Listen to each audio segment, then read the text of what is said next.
Ce soir-là, au sommet de l'UE à Bruxelles, Marine Le Pen se retrouva face à face avec le chancelier allemand Olaf Scholz dans une situation qu'elle n'avait jamais anticipée. Les documents sur la table constituaient un accord secret qui façonnerait l'avenir de l'Europe, mais les plans de Marine concernant ces documents ne prenaient aucunement en compte les intérêts allemands. Il était 19 h. Les échos résonnaient dans les couloirs de marbre du bâtiment du Conseil de l'UE. La session officielle était terminée, mais les vraies négociations commençaient maintenant. Marine Le Pen marchait vers le salon de réunion privée du président du Conseil, avec une seule chose en tête, briser l'hégémonie économique allemande sur l'Europe.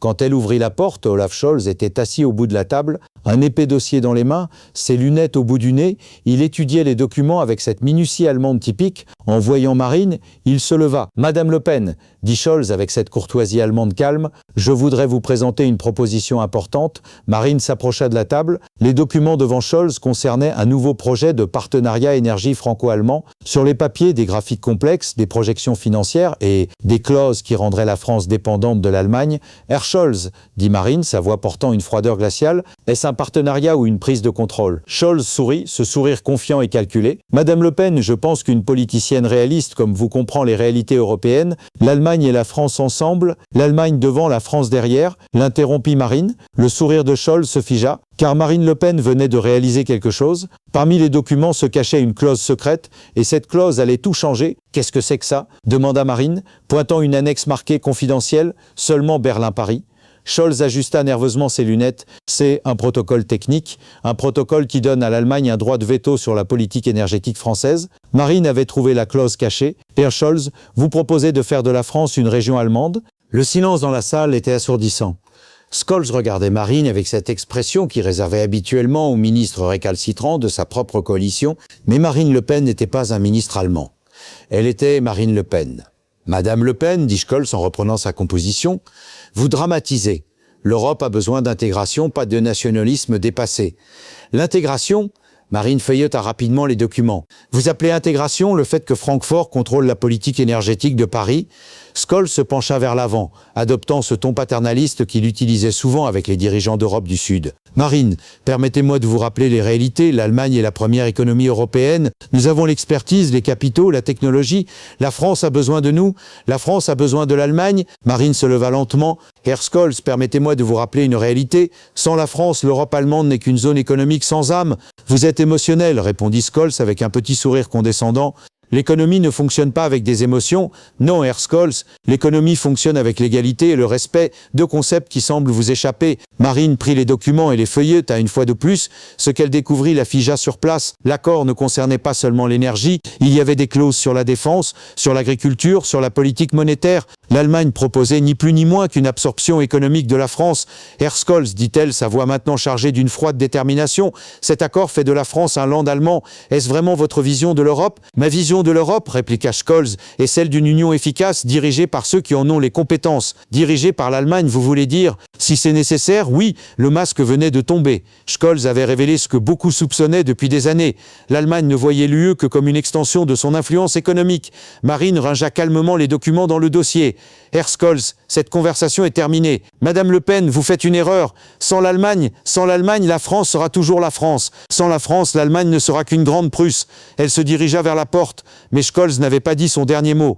Madame Le Pen, la voix de Scholz se durcit, vous devriez réfléchir aux conséquences de votre refus. Marine s'arrêta, la main sur la poignée de la porte. Quelles conséquences, Herr Scholz? L'Allemagne a de nombreux leviers en Europe. Les investissements, les partenariats industriels, les décisions de la BCE. Il serait regrettable que la France se retrouve isolée. Marine se retourna lentement. L'homme qui se tenait devant elle n'était plus le diplomate courtois du début de soirée. C'était le vrai Scholz, celui qui avait transformé l'Allemagne en machine économique européenne. Vous me menacez? Je vous informe des réalités géopolitiques. Les réalité géopolitique, Marine répéta ces mots avec un sourire amer. Herr Scholz, permettez-moi de vous informer d'une réalité géopolitique. La France n'a peur de personne, pas même de l'Allemagne. Elle ouvrit la porte, mais avant de sortir, elle ajouta « Et cette conversation sera rendue publique ». Le visage de Scholz pâlit. « Vous ne pouvez pas. Ce sont des négociations confidentielles. » Confidentielles? Marine sourit. « Herr Scholz, quand on propose à un pays de renoncer à sa souveraineté, on assume les conséquences. » Une heure plus tard, Marine était dans sa suite de l'hôtel Marriott de Bruxelles. Elle avait convoqué ses conseillers et préparait déjà sa stratégie. Car ce qui venait de se passer ne pouvait pas rester secret. secret. Marine, dit son directeur de communication, si vous révélez cette conversation, c'est la crise diplomatique assurée. Parfait, répondit Marine. Il est temps que l'Europe sache qui dirige vraiment Bruxelles. Pendant ce temps, à quelques rues de là, Scholz était en conférence téléphonique d'urgence avec Berlin. La chancellerie allemande était en ébullition. Herr Kanzler, dit son conseiller diplomatique, Marine Le Pen peut-elle vraiment rendre public le contenu de nos négociations? Scholz enleva ses lunettes et se massa les tempes. Elle peut, et connaissant Marine Le Pen, elle le fera. Quelles sont nos options? Dommage limité. Préparer une déclaration qui présente l'accord comme une proposition de coopération standard. Mais il était déjà trop tard, car Marine Le Pen avait déjà pris sa décision.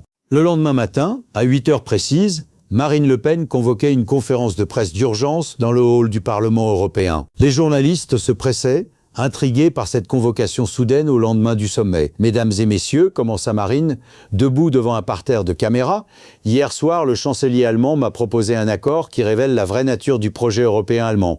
Un murmure parcourut l'assistance. Scholz, qui regardait la conférence depuis son bureau bruxellois, sentit son estomac se nouer. Monsieur Scholz m'a présenté un partenariat qui donnerait à l'Allemagne un droit de veto sur la politique énergétique, économique et même de défense de la France, continua Marine. En échange, la France pourrait rester française. Les journalistes échangèrent des regards stupéfaits. Ce genre de révélation était du jamais vu dans les relations franco-allemandes. Quand j'ai refusé, poursuivit Marine, M. Scholz m'a expliqué que l'Allemagne avait de nombreux leviers pour isoler la France. Messieurs, dames, nous ne parlons plus de partenariat, nous parlons de soumission. Les téléphones des journalistes vibraient déjà. L'information remontait vers les rédactions européennes à la vitesse de l'éclair. Madame Le Pen, cria un journaliste de Der Spiegel, avez-vous des preuves de ces affirmations?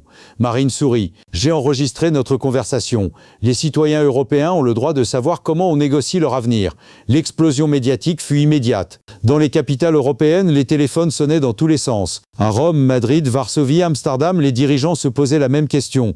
Scholz leur avait-il proposé des accords similaires? En Allemagne, la classe politique était sous le choc. Der Spiegel titrait « Scholz Skandal, Frankreich als deutsches Protektorat ». Les réseaux sociaux s'enflammaient. Scholzgate devenait tendance. Mais la vraie bombe explosa quand le Premier ministre italien appela Marine Le Pen en direct à la télévision. « Madame Le Pen, dit-il depuis Rome, nous avons reçu une proposition similaire de Berlin il y a 3 mois. Nous pensions que c'était une initiative isolée. » Marine hocha la tête. Combien de pays européens M. Scholz a-t-il approché avec ses partenariats? La question résonna à travers l'Europe comme un coup de tonnerre. 3 mois plus tard, Olaf Scholz démissionnait de son poste de chancelier, non pas à cause d'un scandale financier ou d'une défaite électorale, mais parce qu'il avait sous-estimé Marine Le Pen et la détermination des nations européennes à rester libres. Marine Le Pen se trouvait maintenant dans une position qu'elle n'avait jamais imaginée. Les dirigeants européens la consultaient sur les grandes décisions.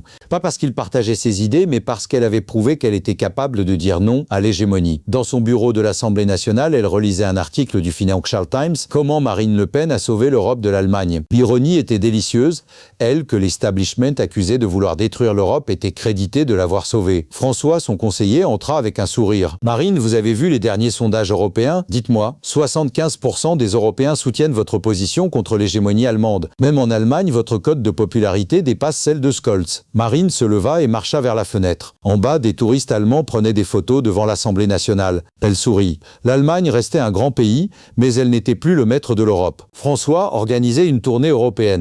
Il faut maintenant construire cette Europe des nations égales. Quelques semaines plus tard, lors du nouveau sommet de Varsovie, Marine Le Pen prononça un discours qui marqua l'histoire européenne. Devant les dirigeants de 15 pays, elle déclara « L'Europe n'appartient ni à Berlin, ni à Bruxelles, ni à Paris. L'Europe appartient aux Européens et les Européens sont libres. » L'ovation dura 10 minutes. Ce soir-là, elle reçut un dernier appel d'Olaf Scholz, maintenant simple député. Sa voix était humble, presque respectueuse. « Madame Le Pen, vous avez eu raison. J'ai voulu transformer l'Europe en empire allemand. Vous m'avez rappelé qu'un empire, ça se mérite, ça ne se décrète pas. » « Herr Scholz, répondit Marine, l'Allemagne reste un grand pays, mais un grand pays parmi d'autres grands pays. L'histoire retiendra qu'une femme française a empêché l'Europe de devenir une province allemande. Non pas par haine de l'Allemagne, mais par amour de la liberté. Car parfois, sauver l'Europe, c'est savoir lui dire non. » Dans les 24 heures qui suivirent, l'Europe politique implosa. 7 premiers ministres confirmèrent avoir reçu des propositions de coopération renforcée de Berlin. Toutes suivaient le même modèle, intégration économique contre autonomie politique.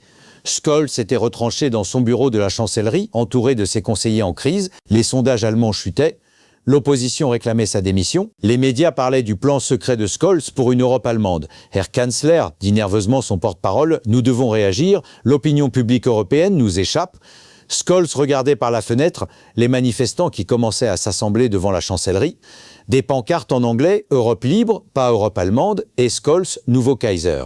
Organisez une conférence de presse, dit-il finalement. Je vais m'expliquer. Mais à Paris, Marine Le Pen n'avait pas fini. Elle venait de recevoir un appel qui allait changer la donne. « Madame Le Pen », dit la voix au téléphone, ici Emmanuel Macron, nous devons parler.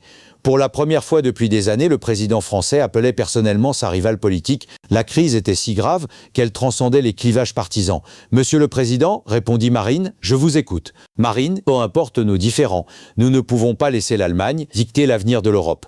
Que proposez-vous? C'était historique. Macron reconnaissait publiquement que Marine avait eu raison de s'opposer au plan allemand. « Je propose une alliance des nations européennes libres », dit Marine, « plus de dictat allemand, plus de soumission à Berlin. » Le soir même, une déclaration commune France, Italie, Espagne et Pologne était publiée, déclaration de Varsovie pour une Europe des nations égales. Scholz comprit qu'il avait perdu. Son rêve d'une Europe allemande s'effondrait. Pire encore, il avait involontairement créé ce qu'il craignait le plus, une alliance anti-allemande.